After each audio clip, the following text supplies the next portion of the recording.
Reforma agraria sebagai buah revolusi sosial. Yang pertama adalah Revolusi Perancis. Gerakan reforma agraria besar-besaran yang pertama kali pada zaman modern terjadi di Perancis, bersama dengan terjadinya revolusi pada tahun 1789.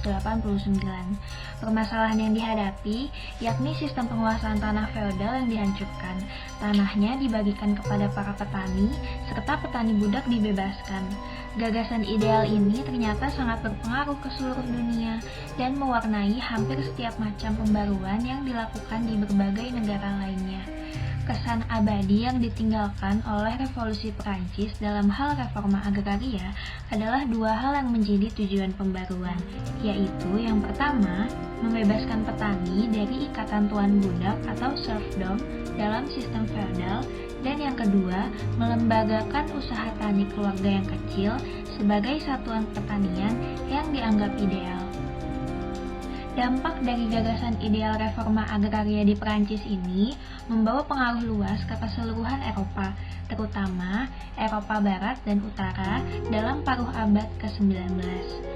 Tahun 1870, John Stuart Mill membentuk Land Tenure Reform Association yang banyak mendorong dilakukannya pembaharuan di Inggris dalam bentuk modern, di mana feodalisme digantikan dengan sistem penyakapan atau tenancy.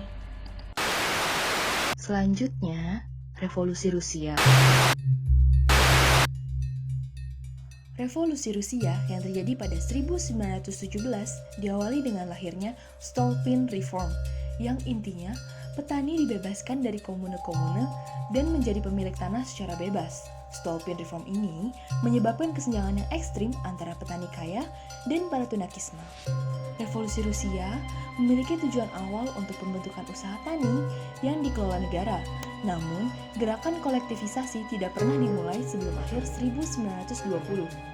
Revolusi Rusia memiliki ciri berupa hak pemilikan tanah pribadi dihapuskan, penyakapan atau tenansi dilarang, penguasaan tanah abstain dilarang, menggunakan buruh upah dilarang, hak garap dan luas hak garap ditentukan atas dasar kriterium seluas apa petani benar-benar menggarap tanah itu. Selanjutnya, Revolusi Meksiko. Sistem pemerintahan Porfirio Diaz. Di sistem pemerintahan Porfirio Diaz, 40% wilayah Meksiko dikuasai oleh 840 tuan tanah. Begitu sedikitnya pemilik tanah, sehingga satu orang bahkan sampai menguasai daerah yang luasnya lebih besar dari sebuah negara di Eropa. Permasalahannya bukan hanya di situ. Para pemilik tanah dan para pengelolanya tidak peduli pada hasil pertanian, dan bahkan mereka bertindak sesuka hati terhadap para petani dan keluarganya. Pemilik tanah yang luas lainnya adalah Gereja Katolik Meksiko, yang pada saat itu dipimpin oleh orang yang konservatif dan represif. Itu sebabnya, selain merupakan pemberontakan terhadap para tuan tanah, Revolusi Meksiko juga merupakan simbol perlawanan terhadap gereja.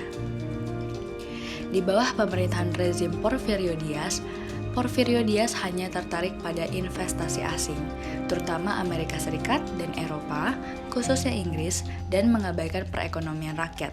Jika ada rakyat yang mencoba melawan atau bahkan hanya meminta kenaikan upah, akan mendapat hukuman berat dari pemilik perusahaan dan tuan tanah. Di samping itu, rakyat kebanyakan tidak pernah mendapat jabatan yang tinggi, sebab semua jabatan yang tinggi dipegang oleh orang-orang asing. Mereka, rakyat kebanyakan hanya mendapat upah yang kecil. Selama masa pemerintahan rezim Porfirio Diaz yang berkuasa dengan tirani lebih dari 30 tahun, seluruh kekuasaan negara berada penuh di tangan presiden, dan pemilihan presiden lagi dan lagi selalu dimenangkan oleh Porfirio Diaz. Hingga suatu hari muncullah Francisco I. Madero yang menantang Diaz untuk menjadi presiden. Bergulirlah gelar presiden kepada Madero. Lalu setelah Madero, Carranza yang menjadi pemimpin. Pada bulan September 1916, Carranza mengajukan ide untuk membuat sebuah konstitusi baru. Ide tersebut disetujui, maka dipersiapkanlah teks konstitusi tersebut, dan pada tanggal 5 Februari 1917, Konstitusi 1917 diberlakukan. Pemberlakuan konstitusi baru ini dianggap merupakan akhir revolusi Meksiko karena ada banyak perubahan kebijakan pemerintah.